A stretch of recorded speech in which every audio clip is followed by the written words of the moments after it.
before we start, it could be better to mention. So, my name is Juven, and I have my friends here that speak their names. So, I'm Gloria. I'm Gertrude. I've just realized we all have G as the first letter of our name. Completely not planned. imagine, that's so good. So, all of us, we are G's.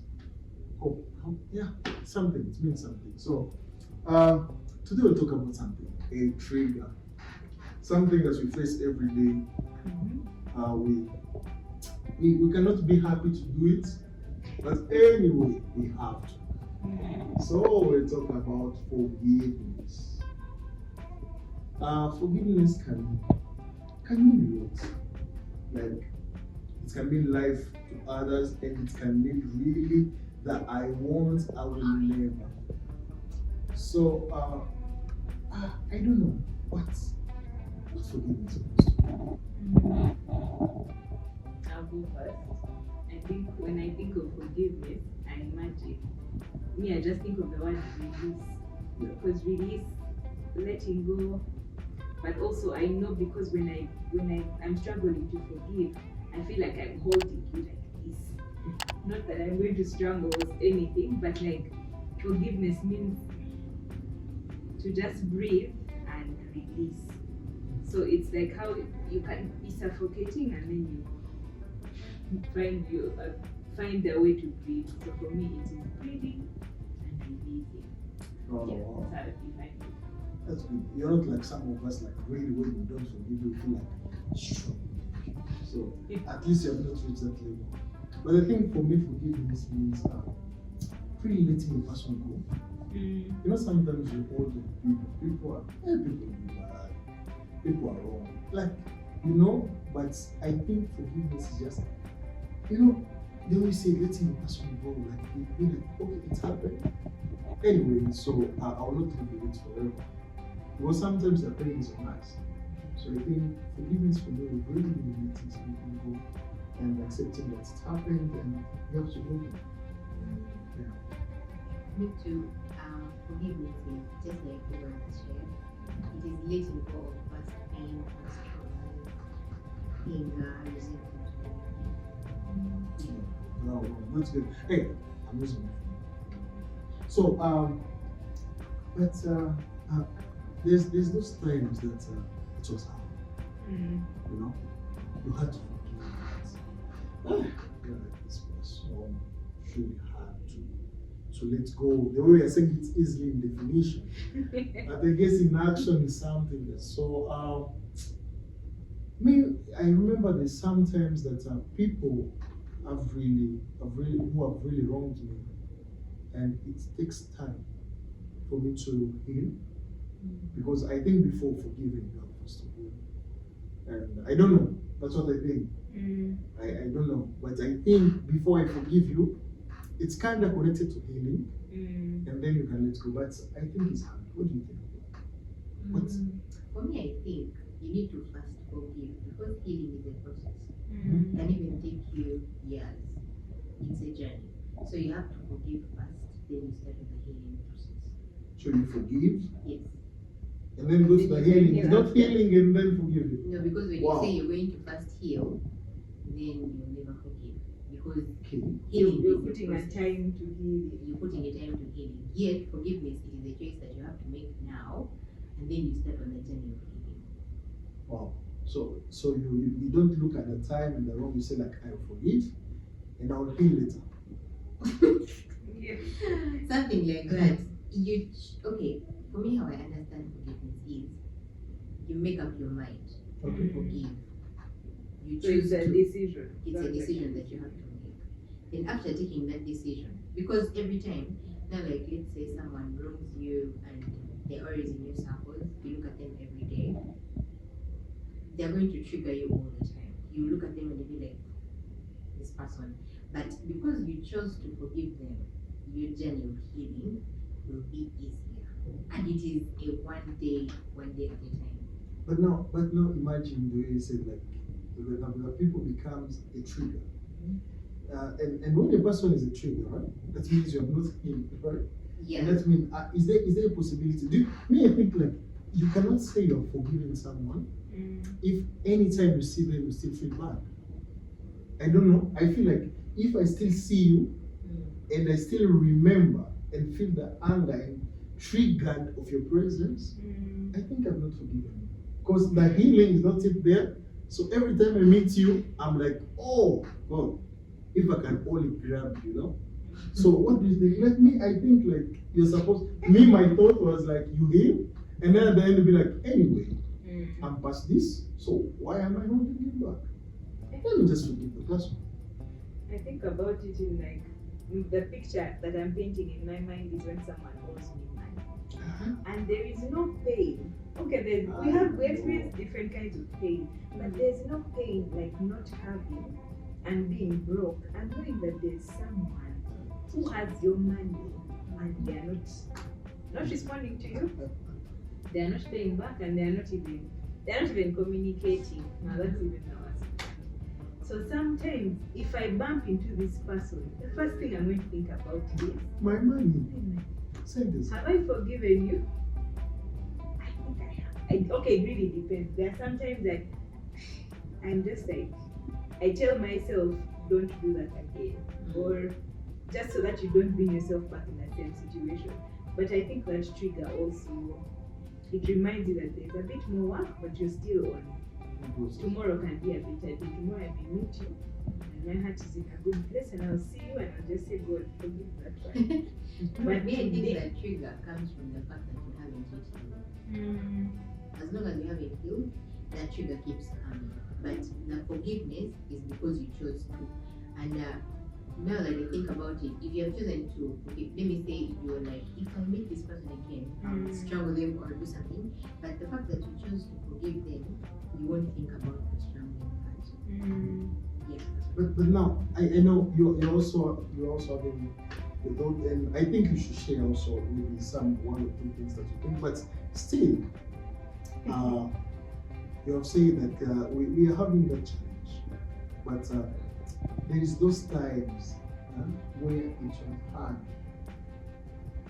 to heal. If you say, I don't know which one come first, for me it was I was thinking healing, because I feel like when I feel I can forgive that's planned for you, that is forgiving, that's leads to healing.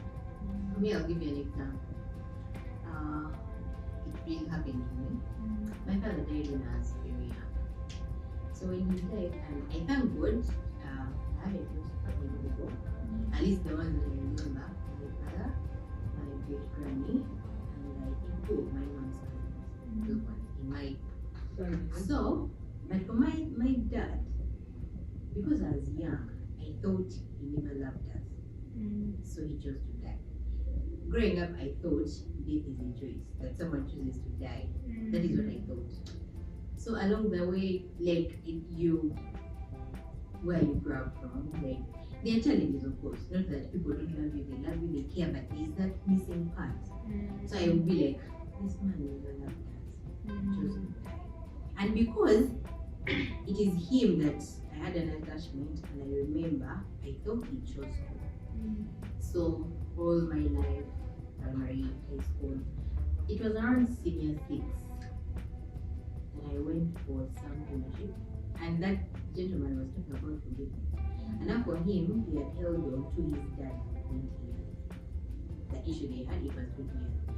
And then for me, I also remembered, because every time I had a child, I'd be like, oh, this man, he was around, eh? Things would be different. But that gentleman said, you have to choose to forgive. And then that is when I understood. But I never used to pay attention to this, the fact that in my family, like, it has not been happening. People will hear people lose their, be like, oh, sorry about that. But then it triggers the fact that they also lost someone, be like, those people don't love their people. So in that fellowship, a gentleman said that, first of all, we don't choose to die. Everyone has to die at a certain point. And death used to scare me. But unfortunately, now I don't feel it. So, he said, the fact that that person doesn't choose to, you have to choose to forgive them, and then you start on the journey. I remember that day when I understood that Bambi told in his case, he didn't choose to. I think it was his time, or I don't know. But yeah, it wasn't. No one chooses to die to live the people they love. So I was like, okay, now that I understand, I really have to live from this. I remember I cried in that country, and I told God, help me to let go of this. And that was the beginning. The fact that I chose to let it go, I started working on my healing. That the past, like, yeah, I didn't choose to. I didn't choose to. Now I'm in a very, very much better place. So it was a choice that I made. Then I started with my journey. So you made a choice and then the choice. That was good. But I think the strain of forgiving, the way she said, hers was triggered by someone helping her. And I think most of the time that I forgive someone, I have to have a motive. You know, I need to have a reason. Why am I forgiving this guy? Or is this guy even, is he deserving of forgiveness? You know? So I don't know where other people get their strength to forgive easily. You know, you can find a person that is telling you just like that and let go. And I'm like, wow, how do you do this?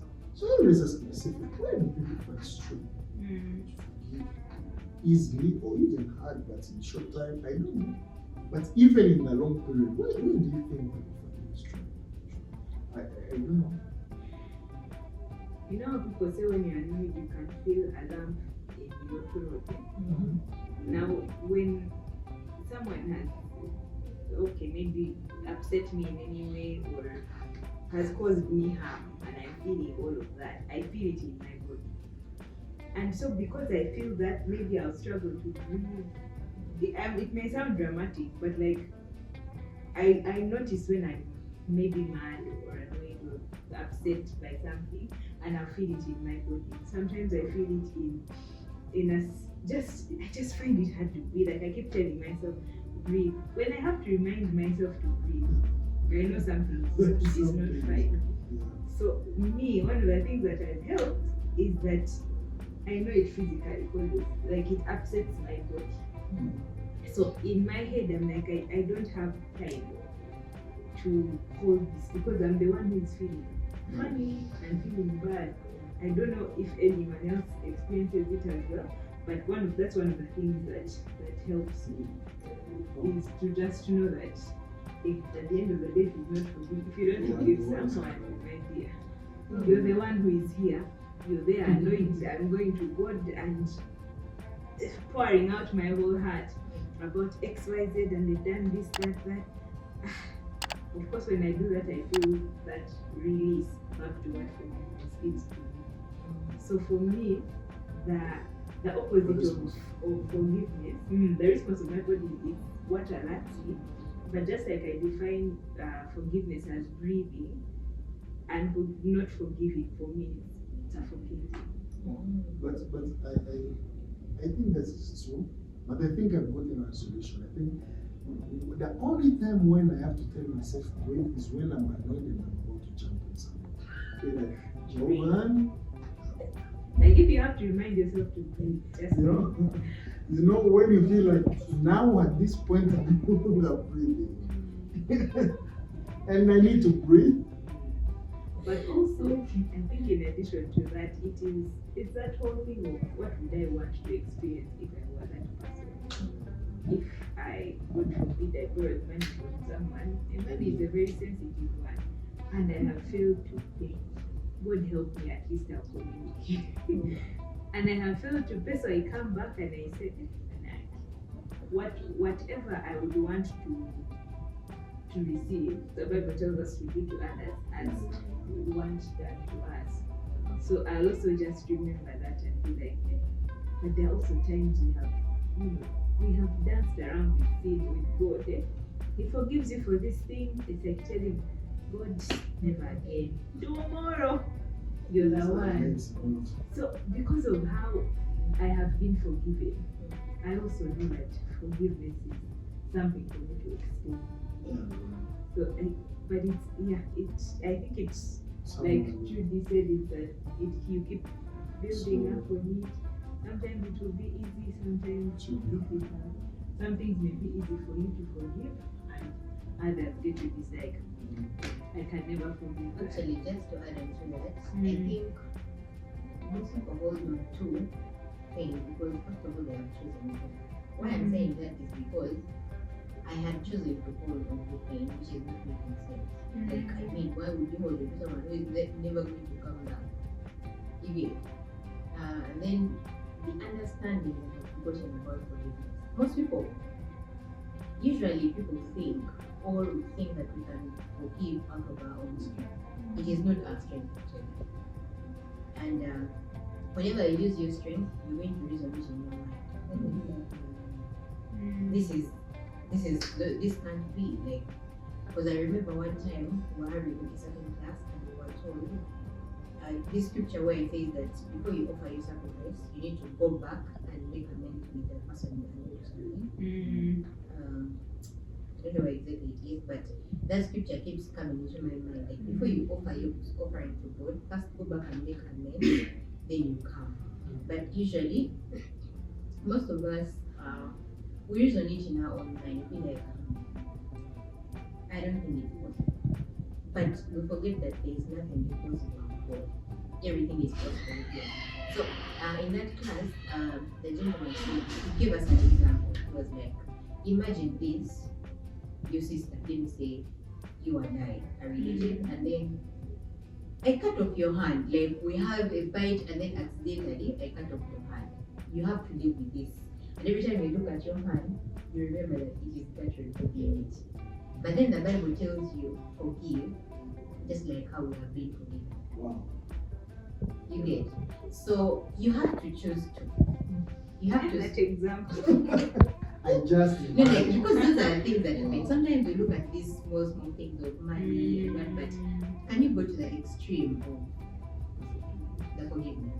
Okay? When you look at Jesus, he said, forgive them because they don't know what they are doing. Meanwhile, he was being what? Put on the cross, like being pierced and all those things. That is something you can't just say. These people are nailing me. Let me be like, forgive them because they don't know what's going on. So that is a perfect example of forgiveness. I think I saw one day a video of a father in the court with the mother of his two children. The guy came in the school and he had a gun and he killed. So and then the father he killed the children of the mother. So in the court, the man stood. After all the family members speaking, no, we deserve to be punished and everything. And the man stood up and he said, like, look at me, I forgive you. I forgive you because I'm a Christian and I believe that. And I saw the other guy crying, the other guy that did the friend. But I think me, what really is my strength most of the time. You know, when you didn't forgive someone, for me, it's really hard to pray. Mm-hmm. You know, when you pray and you hear, you know, like it's as if you want to pray, but you're like the name is back on your head and you feel like you feel hunger, you feel like I don't deserve. You know, it's as if you are asking. Mostly when I want to ask for forgiveness, when I kneel down just like this and I want to say, Lord Jesus, forgive me, and that thing struck me, the name comes. It's as if it's just telling you. What are you asking for? You're asking for things you don't believe in. You don't believe because yourself you don't forgive. And then how do you want me to forgive you? Get the point? So I think forgiveness opens doors to me. Not only our peace, but the relationship with God depends on how we forgive people, of how we accept people to go away from that cage. You know, you build a small house, you build a guy, I'll keep you there. Yeah, it's really a cage. But now the problem, people take it for granted. And people have gotten a different view, a misconception of forgiveness. Now you find a person, because now maybe they were my friend, and you know now that I cannot pray without forgiveness, you keep on hurting me, you know? You keep on hurting me and being like, that guy will never pray. And because you know maybe that she forgave me last time, and I will keep on doing it. So I think people should really be conscious that forgiveness is a gift. Actually, I feel, let me say it, I feel like some people really don't deserve forgiveness. But forgiveness is a gift. Like when I give you my forgiveness and they be like, it's okay. You did it. Do you deserve forgiveness? I don't. That's You what are is one even, of the some. is even a gift from the Lord, I think. It's only by His love that He forgives us. It's not that we come to Him and we say like, we deserve this forgiveness. If you don't forgive us, leave us. No, we go to Him knowing that we don't actually deserve this forgiveness at all. But we are here. Please give us. Give us the grace to forgive us. The same way, when I forgive you, it's a gift. So when you receive a gift, what do you do for it? We care about it. You don't misuse the gift. So I think people have a different view. After you over forgive, they have a certain view of forgiveness. And I think that makes it change. If you think the same, I think you should put thumbs up. Yeah. But what do you think of that? I think people should really have the mindset of knowing that this I've received it without deserving it. Let me give it. For me, I think we need to understand the reason why we need to forgive. As long as you haven't understood that reason why, you can never forgive. You'll always reason it out from your mind. You need to have a why. And once that why is defined, then I think you can start that journey of forgiveness. And what is your why to forgive? Why I say this words, but let me respond to this one. I've said, it's okay. It's okay, people that we forgive and forgive, right? And when you have that reason, like me, I said, the way she knows already that I cannot pray. She knows I cannot serve. Now, what do you think of those people that keep? I know people in relationship, you slap today because I said, I forgive you. Tomorrow you slap again. And before you know, we are going to find funerals, someone dying. Because what? That person kept on slapping. After you forgiving, you keep on slapping. So I think people really should take it. That's me. After me finding out my reasons, after finding out my reasons that I forgive you because I feel Christ and asking me to do that. So when I forgive you, when I give it to you, hold it. What do you think of that? Maybe, I don't know. Maybe expect a lot from people because they keep actually on doing the same thing. They don't on all of that thing. I think that so there's a place for people to hold that forgiveness and treasure it like a gift that has been given to them. And there's also a place for you to protect yourself from that. Because I also see the Bible also talks about us being the salt and the light, and therefore the salt should not lose its saltiness. Each time, there's a time I was reading that scripture, and for some reason, it made me think about times when people have caused so much hurt in our lives that it's like we lose a certain spice or a certain part of us. And there's also that one that says, you don't get a light and put it under a table. And I think sometimes there are some people in our lives that are at that table and you forgive and it is a good thing to forgive, but it's also there are moments when you need to get yourself out of that table and be that light. You're not causing them any harm, but you're saying this thing that you like, I need to leave you and these things that you're doing, because now when I'm around it, you keep like I find myself still in this circle of yours. If it's a friendship, like I think certain boundaries in knowing that okay, this one they are patterns, they keep doing the same thing, they keep like I think there's a place for self-preservation in some way while being mindful. Of course people will be like so you mean you're forgiving but you're moving, you're forgiving but you're not talking to me anymore. Those are some misconceptions as well. That because I've forgiven you, I also need to be dancing around you and imagine a person, I give you those. Anyway, people online first, please, if you have money, Imagine a person, you gave him money, you took from your salary or you had something, and you say, I trust you. Go and see the money.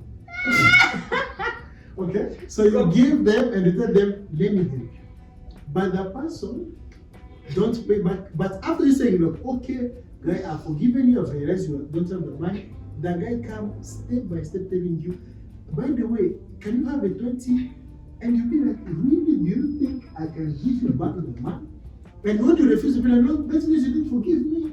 No. I think people should change those mindsets. You don't pay the first one. You expect me to smile back.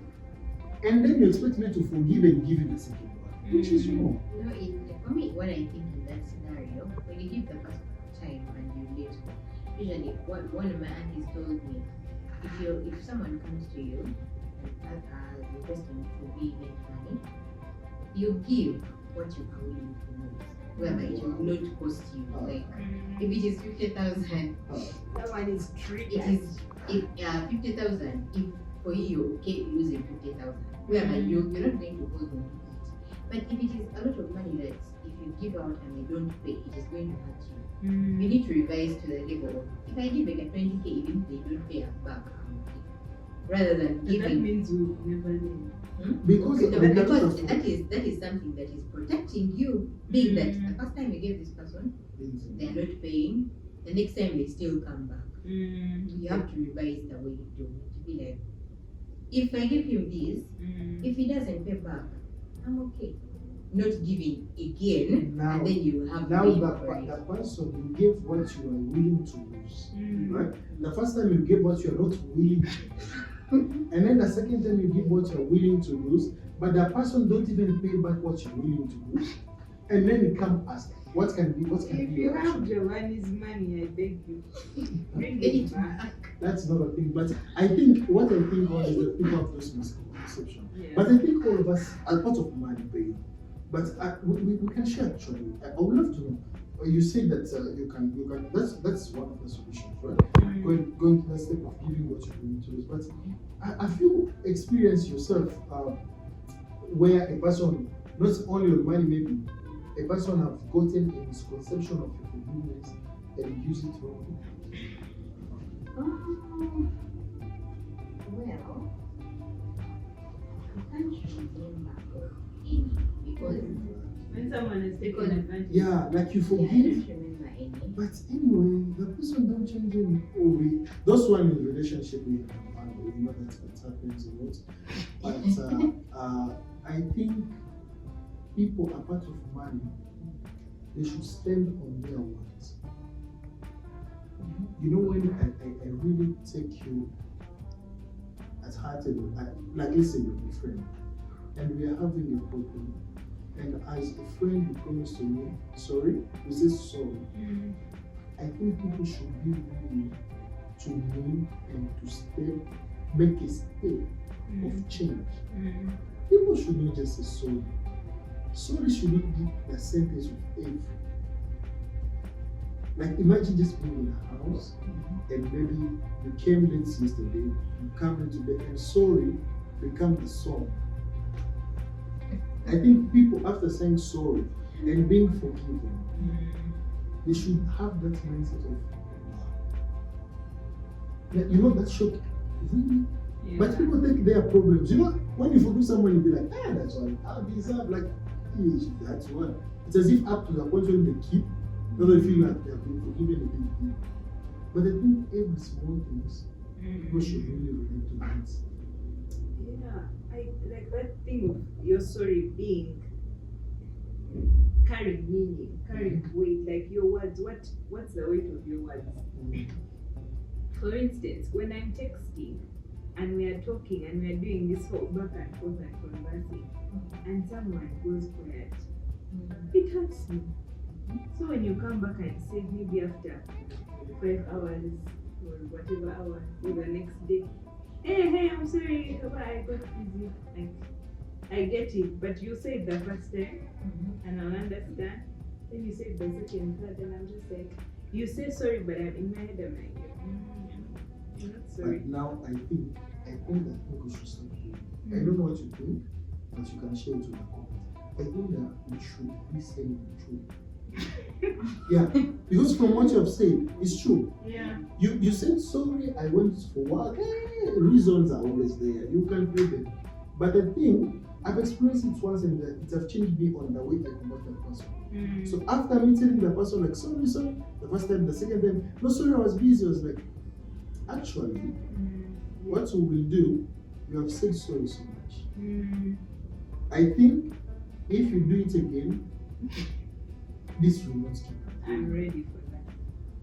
I'm about to implement that. You get the point? Because sometimes when you keep it in your mind, I know. So I think when a person says, I'll call you tomorrow, and you know, he always says that, but don't call tomorrow, tell him, I know. He won't call. When you say that, I think it is shocking. Yeah, okay. So, so here is where we reached. You get the point? So I think sometimes when a person really abuse our forgiveness, abuse our kindness, we should be honest and tell the person that actually you keep on hurting me. Yeah. I keep on forgiving you, but you keep on doing the thing as if you don't count. Yeah, it doesn't matter. As if it doesn't. So I think that's my word for we should be telling people like, you're partner. You said this a day will call, you didn't call. Yeah.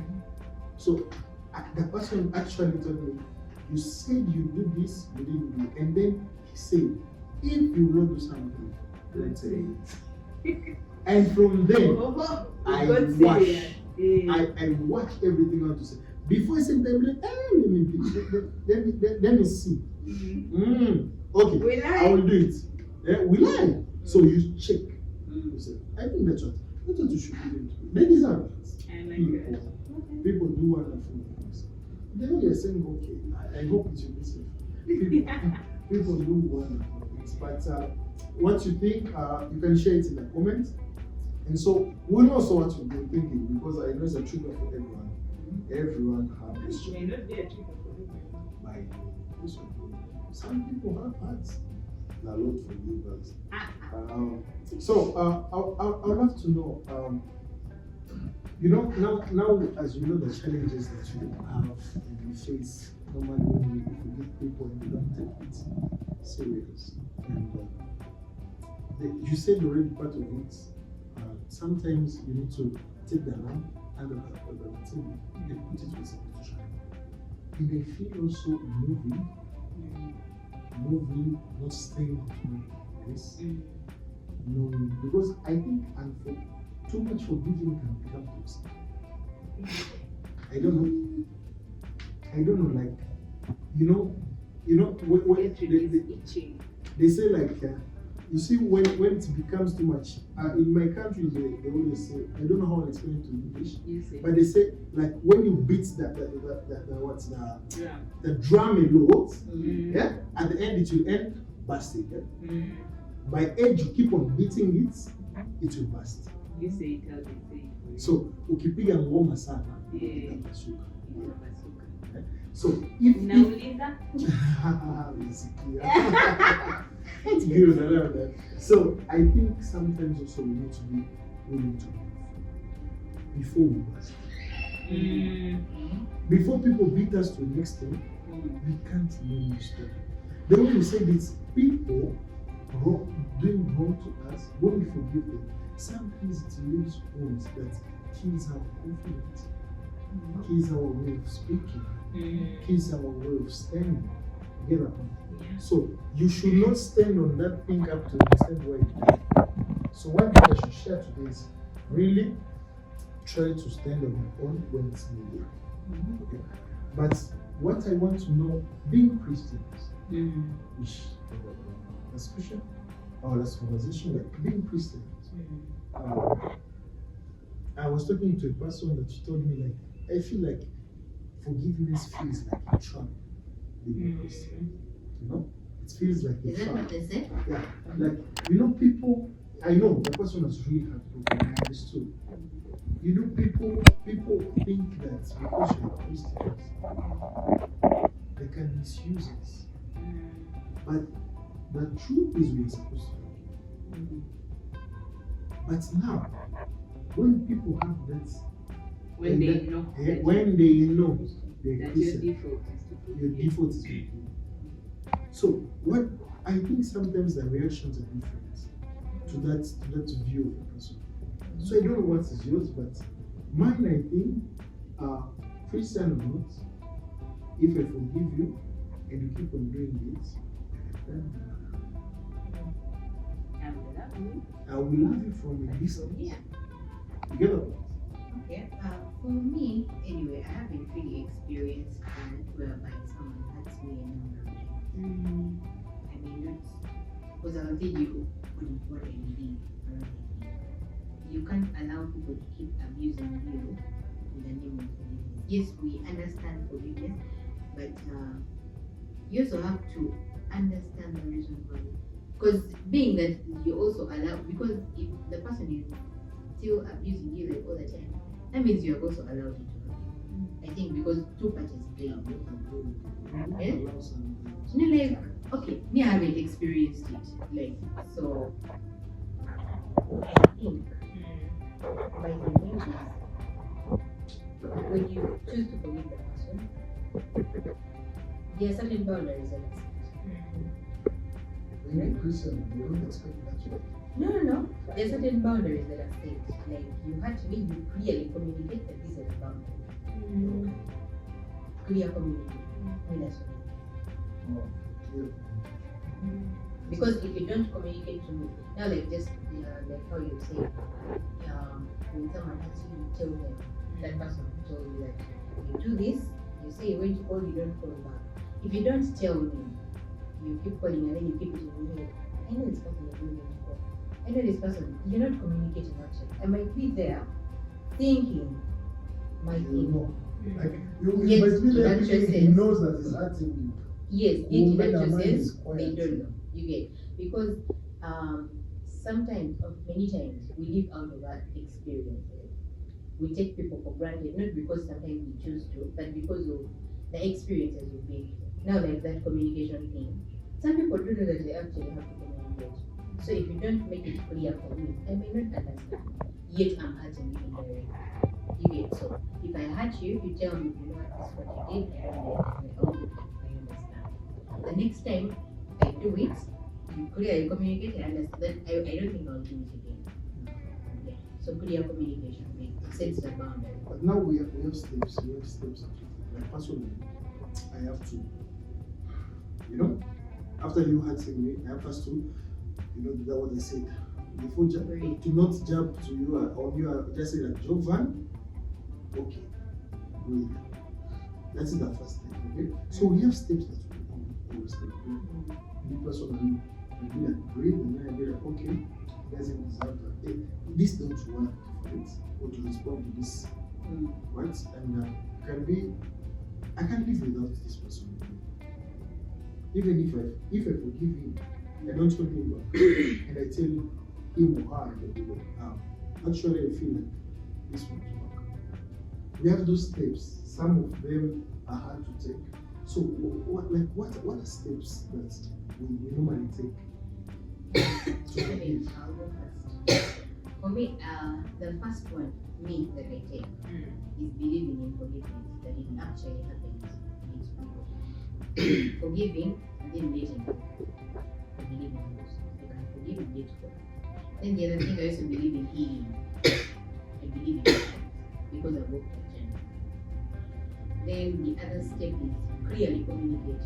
Like when I hurt you, I tell you that you actually hurt me. And this is what happened. I don't like you communicate with feelings because I believe we had feelings, right? You communicate. Then from there, for me, those are the steps that I believe. Believe in forgiveness, believe in letting go, believe in healing. Because if you don't believe that you can actually heal, it will never happen. Yeah. So those are the steps. If you have any of them, you can share them, right? I hope no one have annoyed my friend because she said when she's not happy, she feels that choke.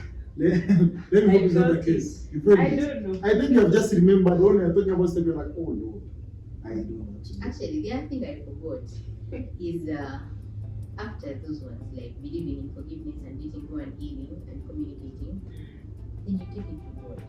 Because in my as Gertrude, I can't forgive, but every day I tell God, even before someone hurts me every day, it's one of my prayers. I tell God, teach me how to forgive, just like how you forgive us. Every day. So it's a prayer. Forgiveness is a prayer. Sure. If you have anything to share, you can share it online. But that is it. Today what we have really learned is that forgiveness is something. It's hard, but it's important. It's really important for us to forgive first, because God forgive our sin, even when we don't deserve it. And I think that is the same spirit. That's what is expected from us. Forgiving people that don't deserve it. And also, not for them. And that's it. And if anything you want to share, be like, Jovan, actually, I'm not agreeing with what you say. You can share with us in the comments. And actually, don't forget to put a thumbs up, subscribe. And also, we'll meet in the next episode. I don't know to be about what, but I'm excited.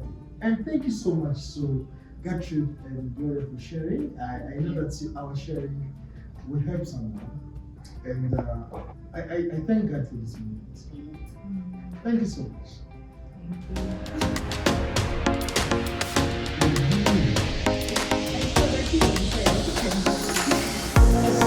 There is still in Hey, if you had put tea.